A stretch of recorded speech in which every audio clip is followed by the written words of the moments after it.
Again, good morning. It is a pleasure to have so many of you here today on this beautiful Virginia morning.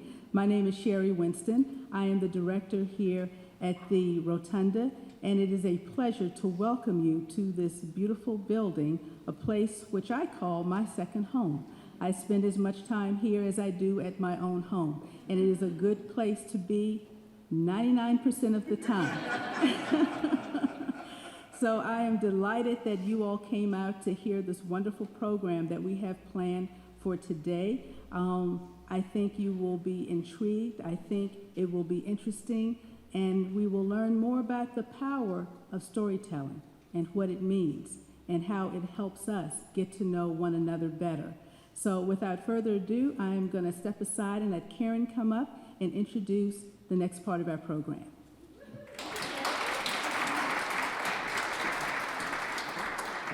Thank you, Sherry, for this amazing welcome into this beautiful space at the heart of the University of Virginia. I'm Karen Wright-Marsh. I'm the Executive Director of Theological Horizons, and I just welcome you to this offering from Theological Horizons on the project Unlived Theology at the University of Virginia.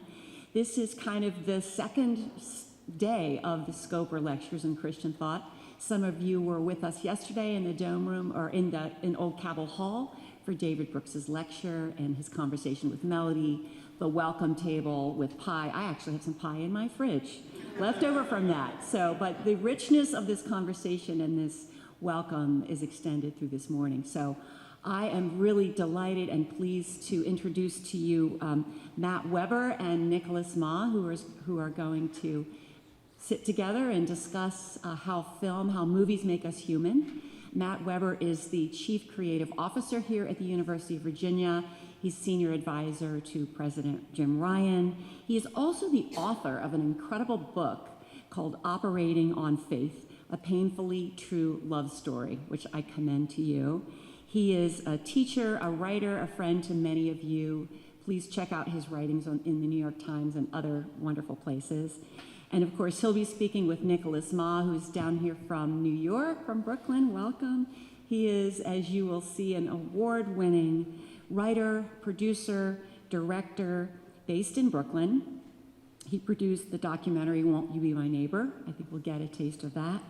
A film on the WNBA, and Mabel, and many other works. So he's engaged in all kinds of ways of creative storytelling through film. So their topic today is Surprised by Stories, How Movies Keep Us Human. Following this filmmaker interview, we will have a panel conversation at 11.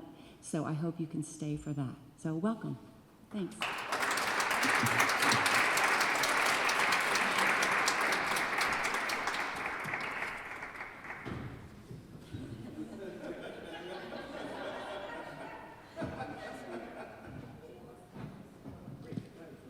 Surprised by how we entered? Thank you, everyone, and thank you to Karen and the Scopers and everyone who put this event together. And I have just had the greatest joy of being asked to moderate this from Karen, because I've got to know over the past day and a half Nicholas Ma. Nicholas Ma is, beyond all of the things in his bio, just a wonderful human being and exudes grace and joy and love. And it's just a joy for me to be able to talk to you today about all these issues around filmmaking in your life. So are you ready to go? Not after that. All downhill. For me, maybe. Okay, so Nicholas, award-winning filmmaker. We know that you've done so many wonderful things. Was there a moment early on in your life when you were not making films but watching films, and there was something about what you saw that maybe planted the seed that, hey, maybe I want to make these one day? You know, it's interesting because I think what I loved as a kid was live performance, and I didn't see a lot of movies. I think my parents were very strict about not seeing a lot of movies, and so, you know, theater was where I would just sit there and I'd be like, how does this happen? And then, of course, it's like, you know, it's sort of like the cave story, right? You sort of realize that theater is amazing, but film, that's just a whole nother bag of tricks, right? You make a contract with an audience member to give over their reality to you for 90 minutes, and that's a really serious contract, right? And the opportunity and the gift that someone gives to you of their reality for 90 minutes is a really serious one, and I think it felt like a space that I wanted to take very seriously. And so, I don't know. I think it's interesting. Probably my first experience was actually with Mr. Rogers and Mr. Rogers' Neighborhood, both watching it and then being on it as a kid. And I think the seriousness with which he took it, which is something I don't think I could name as a child, though, is sort of at the core of how I think about filmmaking. That's beautiful. It's nice to think that everything that's old is new again. In the 80s, screen time was the thing in your household, as it is. Yeah, exactly, We're both exactly. parents. Exactly. So your path to filmmaking is really interesting because it wasn't like you went to college and said, I want to be a filmmaker, and we're doing all of that. It involved politics, it involved global consulting. We were at the lecture yesterday, and Nicholas tapped me on the shoulder and went, that's Melody, she was my first boss. And I said, oh, wow, no way. So your story to get to the filmmaking profession is really fascinating. Do you mind sharing it with folks? And then a little dirt, any fun stories on Melody with your time? Is she here? Oh, absolutely. She's not here, so I think I can do that. Is this being recorded? No, your story is half right. I did come into college wanting to be a filmmaker, but then I got cold feet. I think one of the scariest things to have to say to your parents is, I want to be a filmmaker. No parent is really sort of excited about that idea. And so, I thought I would get a sensible job and do sensible work. And I loved working in consulting, and I loved working in politics. I grew up in Massachusetts, and so, I worked for both august Massachusetts senators, for Teddy Kennedy and for John Kerry. I worked at the UN in Beirut. I lived in Shanghai, lived in DC, and all of that was amazing, and I think it gave me the confidence to say, oh, wow, look, there are great people doing great things in the world. And maybe it's part of what allowed me to find filmmaking again, because making documentaries is a very humbling experience, right? Because your job is, through the lens of the camera, to introduce someone that you think is of worth to the world. And it's about making that transition feel as seamless for an audience member as possible and as intimate as possible. And I think it's by seeing so many extraordinary people in the world doing extraordinary things, including I had a chance to work with Ian when I was in DC, and just really people of great character and sincerity, that meant, well, maybe that's something that I could bring to this, versus sort of the audacity of a 22-year-old saying, I have stories I want to tell and you need to watch them, So I think maybe that allowed me to have that confidence. So talk to us about how you end up choosing those stories, right? So some of it's wisdom, some of it is experience, and then some of it, once you start becoming a filmmaker and getting into that world, you have to make choices of how you want to spend your time. And if you're going to put time into making a film, it is potentially months or years of what you want to be spending your time on. Was there some sort of rubric or North Star for you in terms of the kind of stories that you wanted to tell right from the very beginning, or has it sort of been evolving? I think I've always wanted to tell stories that people told me I shouldn't tell, not because they're so terribly dark and twisted, but because they often involve internal journeys, and internal journeys are really hard to show on film, right? It's like, give me an external journey with someone that's trying to kill me, and I know how to show, we know how to look at that, but how do you watch an internal journey? How do you take that? But I think those are often the journeys that I'm most interested in, because they're the journeys that are most universal. Most of us haven't had someone that wanted to kill us, but all of us have had to find ways of growing and changing and evolving as humans. And so how do we elevate those stories and find a keyhole in that allows us to say, you know what, that internal change that I might not have ever been able to see in real life, but I get to see in film, I can believe is happening in the people around me, and I can believe will happen to me. So around, is it 2017, 2018, you go to film school? I went to film school in in 2015 and graduated in 2018. 2018. And produced Won't You Be My Neighbor while I was in film school. So I sort of kept a dual track there. So the process of Won't You Be My Neighbor, Yeah. is that a film school project? Is that something that had always been percolating? How did that kind of come about? And then when we're done, we'll get to watch a little bit of a piece from Sure. It's interesting, you know, all these stories intertwine in these beautiful ways. So Morgan Neville, who is a mentor of mine, a phenomenal film director, he's producing this documentary I'm making now, and I produced Won't You Be My Neighbor, so we sort of flip-flop roles. I think called me up and said, would it be crazy to make a documentary on Fred Rogers? And I said, maybe, but I'm totally in. And I think the beauty of that whole process was this sense that we felt we had a secret, that Fred was really important to each of us. And the more we talked about it, the more we realized that that was a secret that was shared by many, many people. And when you realize there is a story that, despite your not having told it, somehow seems to exist in the world, you realize there's something very special. And I think for us, we just felt this compulsion to do it. For Morgan, it was growing up with it, and his mother was very sick, and sort of it was a way of honoring his childhood.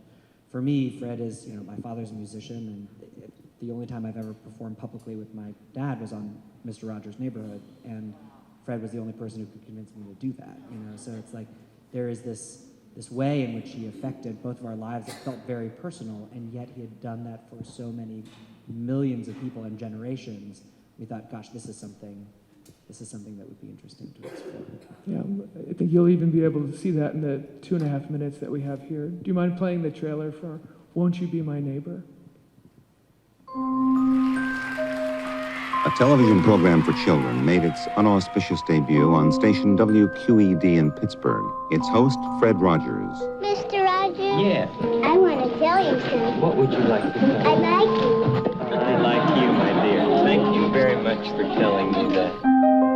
If you take all of the elements that make good television and do the exact opposite, you have Mr. Rogers' Neighborhood. Low production values, simple set, unlikely star. Yet, it worked. Hello. I've always felt that I didn't need to put on a funny hat or jump through the hoop to have a relationship with a child. He was always trying to get a message across in every show. A week on death. What does assassination mean?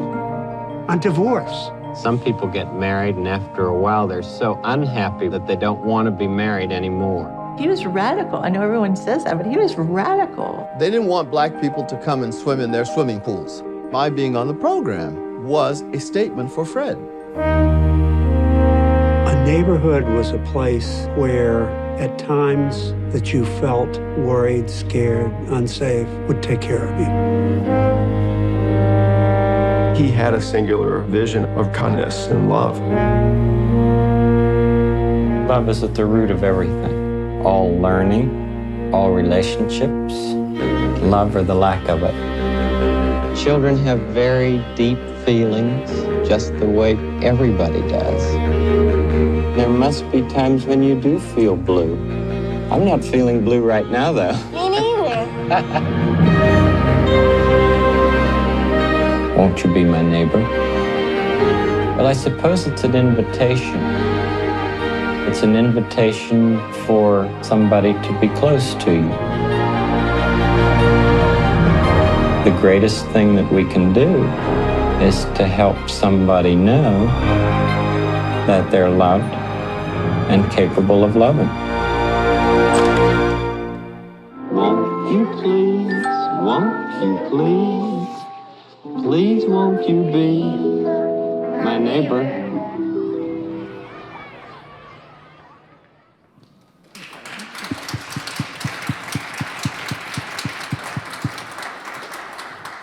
That was 6 years ago when we were living in divisive times. Thank you. Everything's changed. When I was a child, I would walk up to the TV when Mr. Rogers' Neighborhood was on, and I would kiss Mr. Rogers on the TV. That was one of my fun stories, and not realizing 40 years later maybe I was going to be hanging out with you, who was also on that show. Tell us a little bit about that experience. You know, it's interesting because we had David Brooks's lecture yesterday, and this question of attentiveness came up. And I think that that was Fred's gift, that somehow he transmitted attentiveness through the television. And so often right now we think of attentiveness in the other way. How do we capture as many eyeballs as possible and keep them watching, right? You know, how do we make sure that Coco Melon is truly as addictive as possible for children? And Fred turned that around and said, how do I pay attention to you? And it was overwhelming. I remember meeting him, almost too overwhelming, because I felt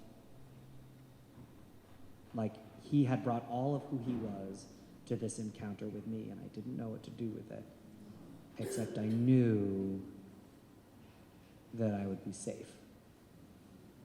And I think attentiveness and safety are two things which children deserve and too often go without.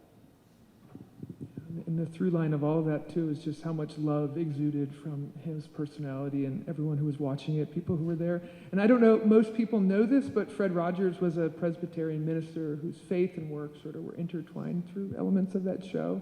Nicholas, your own experience with faith, has that informed how you approach work and the decisions that you make?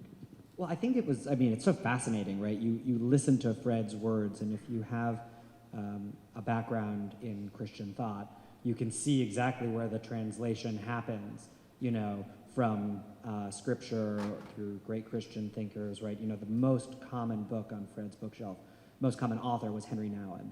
He loved his work, and that notion of the capacity to love and to be loved, to know that you're capable of loving and capable of being loved. I mean, these are ideas that he felt were essential. And that was the moral resource that he drew from.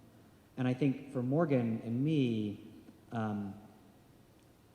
I think it was a re-encounter with those ideas through Fred, sort of like going backwards in time through his work to see that moral resource again freshly.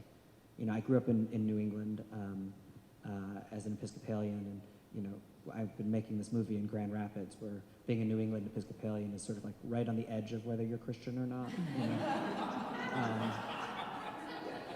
It definitely means you have good table manners. But, and I think that there is a question of rediscovery that I think we're all going through, whether we say that we're from a Christian tradition or not, of saying, how do we refine our moral values? What are they? Because we feel blind and lost without them. And I think Fred did such a beautiful job of translating those values that were so near and dear to him into a way that felt universal to people. But I think we right now often forget to do that both for ourselves and for those that we love. And so I think, as sort of a long-winded answer to your question, you know, I feel like I grew up very comfortable with religion, but it's in getting to know Fred and his work that I became much more interested in faith. And I think that that question of faith ended up being the germ of this movie that the last 4 years have been really focused on. Yeah, and that movie is really special. Nicholas sent me a screener preview copy yesterday. You can watch this if you want. And I started at 11 p.m. last night, and I was super tired, and I could not stop watching. It wrapped up around 1, and it was a beautiful, beautiful film. And this is so much of what is rooted in your experience with Fred Rogers. When we were talking about Leap of Faith, which is this new movie that Nicholas Ma has, it's near finished. It's coming out maybe this year. It's going to be awesome. I can't wait for you all to see it. Nicholas told me it's a companion piece to Won't You Be My Neighbor. Say more about that. So it's about these 12 pastors in Michigan trying to do something different and find a different way of being together across difference. And the question that I got asked at the end of every Q&A, right, when I was on the road with Won't You Be My Neighbor, was, where are the Fred Rogers today, right? I think it's that palpable sense of nostalgia and longing, but it's a very backwards-looking nostalgia and longing. And it suggests that those people don't exist today, that he couldn't exist today. And I wasn't satisfied by that answer, but I didn't know a better one. And in getting to know, in watching this film and getting to know these pastors and this work that they're doing, it changed my perspective. It was this reminder that Fred Rogers is offering, it is, you know, as it says in the trailer, it's an invitation, right? He's not setting himself apart. He's inviting us to be a part of something. And that's what these 12 pastors, to me, remind us, that this work is much closer to us than it is far away. We're not deprived of the opportunity to bring kindness in the world. We're not deprived of the opportunity to value it as a core part of how we approach each other, right? That is a choice we get to make every day. And rather than saying, you know, looking and saying, why aren't there more Fred Rogers today? I think the more interesting question is, how do we take up that invitation? And what does that look like? And what does that look like in uncomfortable situations, not in comfortable ones? Because we're all very good at being kind in comfortable situations. We struggle to be kind in uncomfortable ones. And so that sort of became this sort of like almost obsession of like, how do we see discomfort and people dealing with discomfort and relentlessly running into discomfort, and having the confidence to say, I'm not going to let go of my belief that you are loved and capable of loving me. So, yeah, and where are the Fred Rogers? Nicholas put them on film, and here's I think an exclusive preview of Leap of Faith. Is this the world premiere preview, possibly? Is this the Central Virginia premiere? This is the Central Virginia premiere, Yay, yeah, okay. of a trailer. Of a trailer. Yeah. So, yeah. Okay, we'll make a plaque, put it in the rotunda. That's exactly okay. right. You were here. Yeah. So this is Leap of Faith.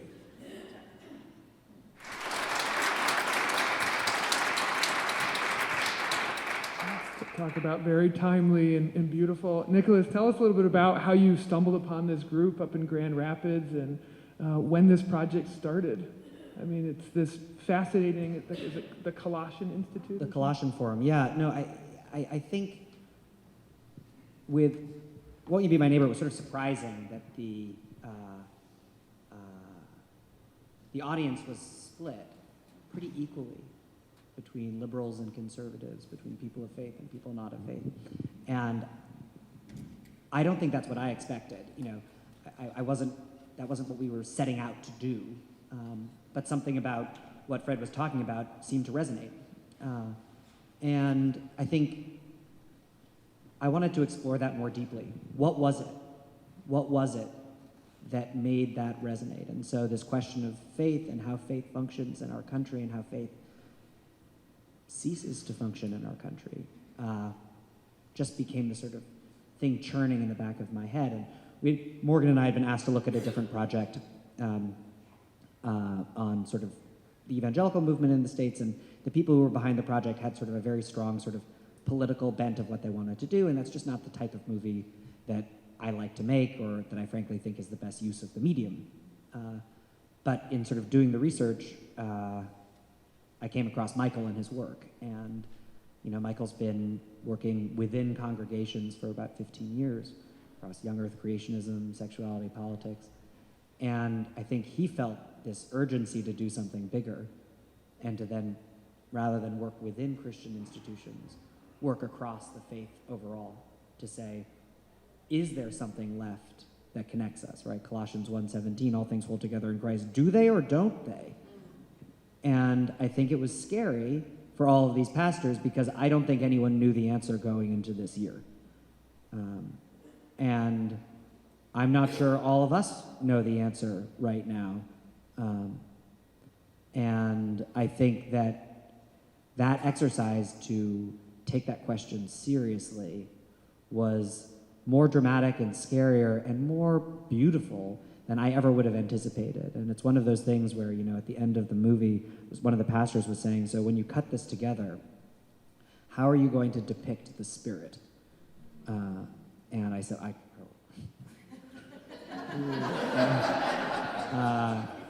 and she said, well, because that's what's been at work amongst the 12 of us this whole time.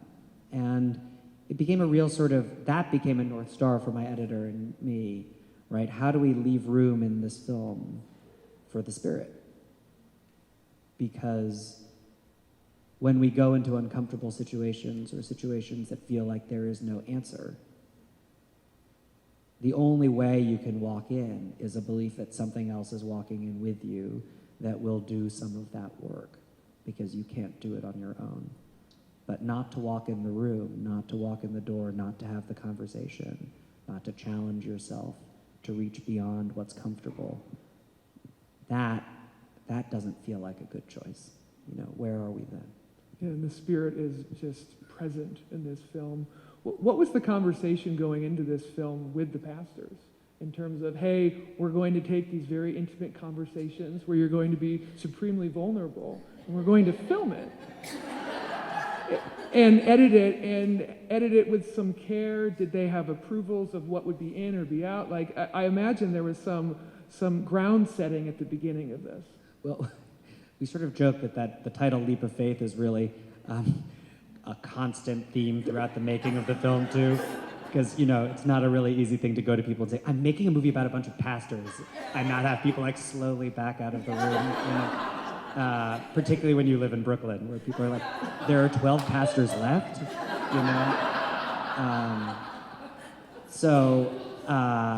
But, you know, part of the beauty of it is that we began this project, the appeal was to say, look, you're being asked to test this question of whether all things hold together in Christ. And the challenge is to do it in front of cameras. Because it matters that people see that you're putting yourself out there and standing for something. And it matters that people see it. And so for all of them, it was scary, but it was a similar leap of faith to say, okay, we're gonna do it. There was only one pastor who was very, very skeptical, who did say, like, are you gonna cut this like a reality television show? And I said to him, I was like, well, if you don't throw wine in anyone's face, then there's not much that I can do. So, you know, we're gonna follow what you do. And I'm hoping that there's a movie in here and, you know, just don't throw wine at people. So, and he took that lesson to heart. And not a single glass of wine was thrown. There's none of that. But biggest surprises going into it from your perspective. You go in as a filmmaker hoping to observe, and then it always takes a different turn, one way or another, both in the context of Grand Rapids, the personalities that evolve, and then what you're hoping that the message of this is, right? Yeah, I think there are two really big surprises for me. One is, I did not know, I mean, every month I had a different hypothesis about whether this was a tragedy or not. You know, like, I did not know. And it's a very hard thing to raise money for a movie when people are like, so how does the movie end? And I'm like, either really well or terribly, you know? And so I think that was the surprise. And the surprise was that that the answer was something more beautiful and more complicated and more honest than what I could have written or predicted. And that's why you make documentaries, because the world is infinitely more creative than you are. The second piece of it was one of the pastors talks about vulnerability and says vulnerability is contagious. And I thought that was a really beautiful line. And it's true. And it, like a wave, crashed over Michael, who was leading the group, who goes through his own deep journey, you know, quoting John O'Donohue, talking about the absence of God and wondering how to feel God in a time of such desolation for him. And it swept over me, you know, and I didn't expect to feel as caught up in the film as I was, and, you know, it led to a really sort of complicated time in my life, you know. And I think I think there's something really, it gives me more confidence that what we saw and what is on screen is real, that it was I was as ineluctably drawn into it as I was. And I think it's also a reminder that the power of these types of experiences, these kinds of intentional encounter, is as great or greater than the power of division, right? And what it requires is faith, right? Maybe a lowercase f, but faith that going into that encounter can be generative. And I think right now, we are as tentative about that faith as we are about many articles of faith in our lives. And my hope is that this film, as a companion piece to Won't You Be My Neighbor, offers us ballast to make that one next step that allows a future step, that allows a kind of, funny, I was talking to Greg the other day, a kind of resilience to say, I have the capacity to stay in the room. Sort of jokingly talk about this movie as like the longest Thanksgiving dinner you've ever been at, you know? Sort of they're like saying, oh my gosh, I don't know if I can keep going. But if you keep coming back to the table, there is a kind of something sturdy emerges. And one of the characters says, people often describe me as naively hopeful. I prefer the phrase incessantly hopeful. And I liked that. Like, how do you, it's not about saying, oh, I'm just naturally hopeful. It's about saying, no, how do I keep finding it and digging and doing that work and seeing that as work and not as something that is just not a passive thing. Well, the food at the table you serve is excellent, and I have to tell you, it's hard to make a film where you don't have an emergent villain or hero, and I think depicting nuance through a circle of trust, which is represented in this film, is a hard line to find, and you found it, because you'll watch this film, and you kind of like everyone, and everyone's complicated, and it brings about this great sense of humanity. And I'm imagining when you went into the editing booth to make this film say something, you wanted to make sure you treated everyone with that love and trust that you started off with.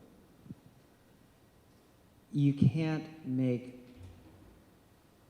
I personally believe, for a documentary, you have to show people on their best day, right? Because we all have bad days, and we could all make a hit piece on everyone in this room. It wouldn't be that hard. But I also felt strongly that for a movie like this, everyone has to be really right and everyone has to be really wrong at some point, because it's not about validating one person's position. It's about interrogating what that exercise looks like and whether we have the tolerance to endure it. I think that's been the oddest thing, that when we've had the opportunity to share the full film with people, that people have said, I don't know why I couldn't stop watching. I don't know why I couldn't stop watching, because it's really just 12 pastors talking a lot. So that's been our task, and hopefully you'll feel the same way. Yeah, so for everyone in the room who hasn't seen it, what is the plan? When can they see it? How will they be able to access it? What's your plan? So we're going to release it this September, and we're going to release it in theaters. And I am going to shamelessly say, I hope you all will go in the theater. I think in a moment where we all know what the things that we stand against, it feels very hard to find things to stand for. And I believe that movies like this are opportunities to say, this is what I stand for. And in the same way that those pastors said, okay, I'm happy to be on camera because I want to be seen, the reason why I want to release it in theaters is because I want people to see that people go and people care about this stuff. And it's by making, we're all gonna have to vote in November, but we get to do something different in other choices that we make that are not oppositional or positional and that are about saying, no, I can sit in a theater surrounded by people I don't know and watch a movie about really uncomfortable topics, and I can come out feeling hopeful. That is a statement. That is a statement of faith in some way. That is my great hope this September, Leap of Faith, that you will see it, and if it moves you, that you will encourage other people to see it, because I do think that we're better than the way that we see each other through media generally. And after you see it, Karen will be in the lobby with pie. Okay. That is, I learned yesterday, the secret to success. We will get funding for that, Karen. Exactly. From someone in the room, I think Cedric's volunteering. So Nicholas, we've talked about documentary and your filmmaking world. What I love about your sort of style of storytelling is it's not just documentary, as you were just telling me about Mabel, which is this other beautiful film that is fiction. Just the little brief plot point of what this is about really warms my heart. Okay, so this is totally different. Mabel is about a 12-year-old girl whose best friend is a small potted plant named Mabel. And how when your best friend is a plant, it's hard to make another friend. But it's interesting because it's also about the ways in which we overlook other living things in our lives, whether they're kids or whether they're plants. We often sort of say, if it doesn't work the way I work, it must not be working right.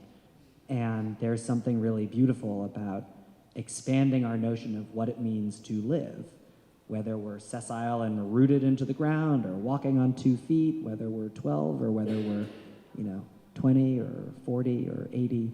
And Judy Greer is in it and hilarious as her science teacher, and Christine Coe and the wonderful Lexi Perkel. And it's premiering at the San Francisco Film Festival this Saturday. So for all of you who plan to be in San Francisco this weekend, I look forward to seeing you there. With pie.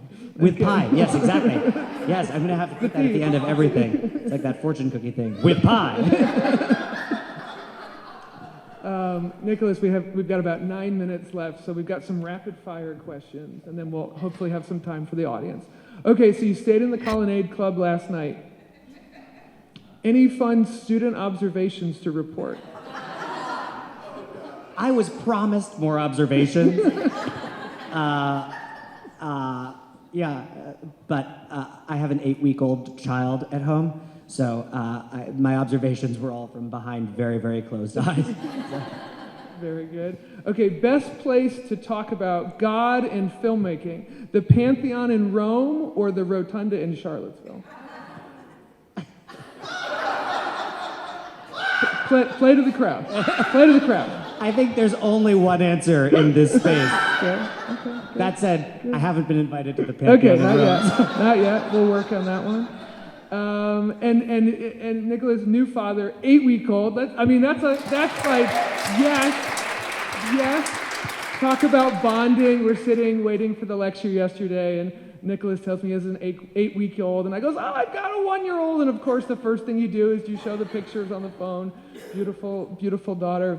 How has that changed your perspective, not just on how you go through the day-to-day of life, but in terms of what stories you want to tell, how this affects your vocation, and what you want to do now that this new life is in your world? I can speak as a father of 3. It totally changed my world.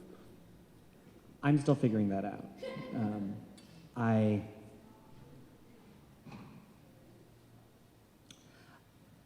This may be a more serious question to a rapid fire, serious answer to a rapid fire question, but I think that, before having a child, I felt love was sort of more linear, right? That there's sort of there's more or less love, and that it sort of goes and sort of say, oh, well, this is a very loving experience, this is a super loving experience, this is an experience with negative love. And when you have a child, it's like, oh no, there are just so many more dimensions to it, or that's what happened to me, that there's just a different kind of love. It's just a qualitative difference. It's not that I love my daughter more than I love my parents, but it's different. And I don't know, I think there's something wonderful about making space for different kinds of love, you know? I think, and remembering that those experiences are more variegated than we sometimes imagine with a simple word. We're like, oh, love, yeah, got it, yep, thumbs up, big love fan. But, you know, if we really sort of dive into what does it mean, what are the many ways in which we love? And I think it's another way in which faith and art ask us to experience love differently and teach us that love is a quest and not stationary. Right? As far as for my questions, ending on family, faith, hope, and love, I'm content. Nicholas, thank you. You're the best. All right, but we still have 7 minutes, which means all of you now have the joy of asking, if you can, a question to the wonderful Nicholas Ma.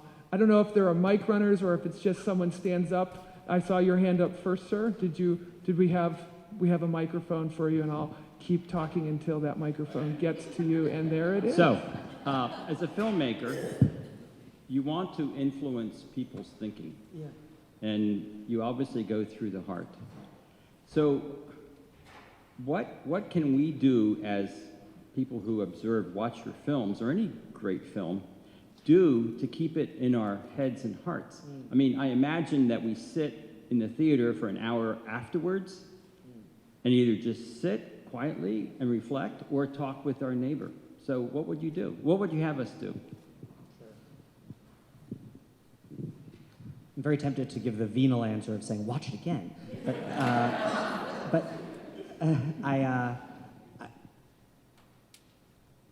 I think art works on us in funny ways. And again, I come back to this relationship between art and faith, right? They both help us think about eternal questions, right? When you think about what's endured for 2,000 years, right? Art and faith. It's pretty much it.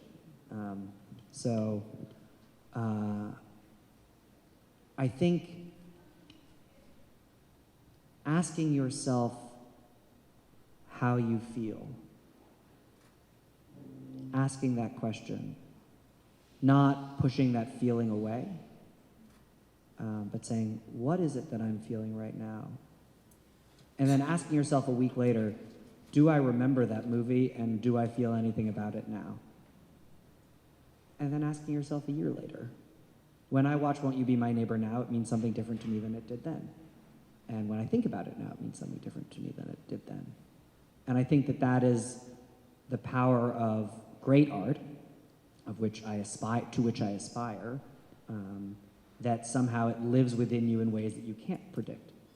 So, you know, there are all sorts of movies that will tell you, and now email your state senator, or now stop using plastic bags, or now, you know, here's your new stance on drilling in the Arctic, and all that's fine, but that's information. That's like an argument, and, you know, it's like a really good long article that's a little bit more entertaining. I think great art doesn't give you such easy answers. It says, how are you going to think about this a little bit differently? And all of a sudden you walk into Thanksgiving and you feel something a little bit different, or you see your child watching something on television, you feel a little bit different. And I don't want to say what that is for you. I just hope that that you ask yourself that question, and hopefully that in a week or a year you say, do I still feel anything about that? That the answer is yes. That's when I feel like I've done something that's meaningful. Beautiful. Yeah, yes, over here. We've got a mic coming. Sure, and you can introduce yourself too. I'm Liz Emery, a pastor at New Beginnings Christian Community, and I'd like to ask you the question that Matt sort of presented to you. How did you ever get on the Rogers show? How You Would Be My Neighbor? How did you ever get on Fred's show? So when I think about the influences in my life, one of the largest has been my dad, who is a cellist named Yo-Yo Ma. And when my father was young and performing in Pittsburgh, Fred came up to him and took him under his wing. And my father said that it was Fred who taught him how to be a public figure. And Fred always loved music. He was a great pianist himself and a wonderful lover of music. So he would bring musicians on his show, and he brought my dad on his show. And my dad traveled a lot when I was a kid. Yeah. And so like most dads who, like all parents, I suspect, and like I'm sure I will be tonight, you're worried that your kid doesn't love you still. And he knew I love Fred Rogers, and he was like, what if you went on, would you want to go on the Mr. Rogers' Neighborhood? And I just think the look on my face meant he all of a sudden had to make a call to Fred. I know this is very weird, but no. Fred loved families, and he loved stories that were intimate. And I think it was never about showcasing talent, but showcasing humanity.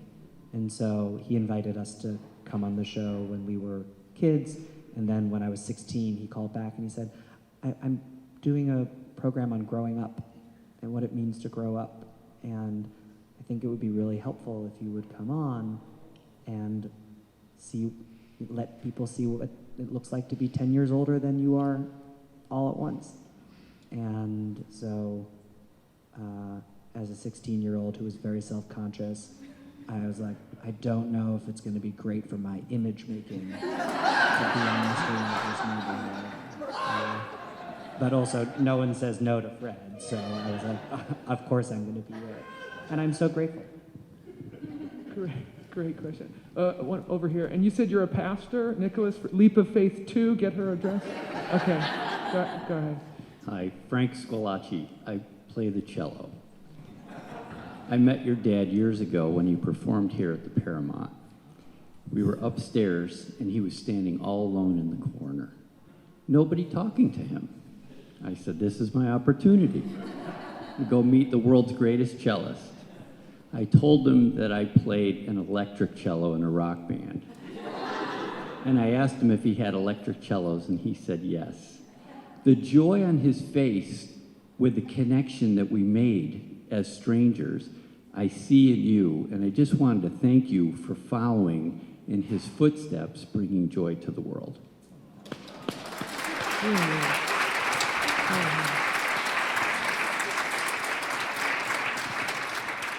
Okay, we are at time. It's 10:55. I know the other panel will be coming up. Before that happens, any new dad of an 8-week-old who comes down to Charlottesville gets to bring something back for his daughter. So we have a caveman towel, which is kind of like maybe that could be used as a... yeah, there you go. That's caveman. This is his first time at UVA. We got to send him home. That's our mascot. And you can put Clementine right there. It's machine washable, okay? Someone else is a dad. And then, I saw this, and it says a big bear hug with love from Charlottesville. So thank you for coming down here. And again, as a new dad, I had to buy you coffee too. I'm sorry, Nicholas. That's for you. That's not for Clementine. Ladies and gentlemen, Nicholas Ma. Thank you very much. I really appreciate it.